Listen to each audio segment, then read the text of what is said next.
आम्ही कुठे गेलो होतो आणि तिथे जाऊन आम्ही काय काय उद्योग केले आणि आमची काय फजिती झाली हे बघण्यासाठी ब्लॉग शेवटपर्यंत नक्की बघा. तर नमस्कार, मी आहे Sanika, welcome to mini blog. तर आज दुपारी आमचा प्लॅन झाला वरती डोंगरावरती जाण्यासाठी. मग काय पटकन आवरून डायरेक्ट निघालो होतो आणि आम्हाला आज आमच्या वाडीतून जायचं होतं. माझ्यासोबत माझी बहीण आणि मामाची मुलगी पण होती. थोडं थोडं चढलो, लगेच आम्हाला दमायला पण झालं होतं.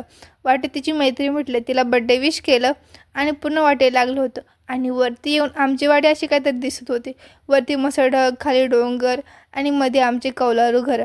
आणि वरती येऊन बघते तर काय, फक्त झाडाला एकच फळ होतं. मला पण ते पण नाही देखावलं. मी डायरेक्ट वरती चढले होते ते तोडण्यासाठी, कारण म्हटलं आता याला घरी नेऊन पिकून खाता येईल. मग काय, चढायला मात्र मजा आली, पण उतरताना मात्र हाजी झाली होती. पण कसं तरी करून शेवटी मी उतरलेच खाली. आणि इकडे बघते तर आमचं बाळ झाडावरून जांभळं पाडत होतं. पोरीने जास्त नाही पण मोजून 2 आणले होते आणि ते आम्ही एकच खाल्लं होतं, दोघींनी मिळून एक एक खाल्लं होतं.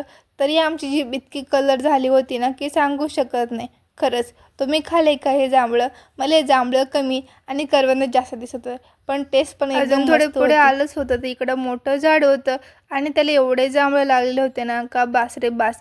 जिकडं बघ तिकडं पूर्ण झाड काळं झालं होतं. आता पुढे आम्हाला आवळं भेटले का नाही हे बघण्यासाठी नेक्स्ट पार्टमध्ये भेटूया. Bye bye.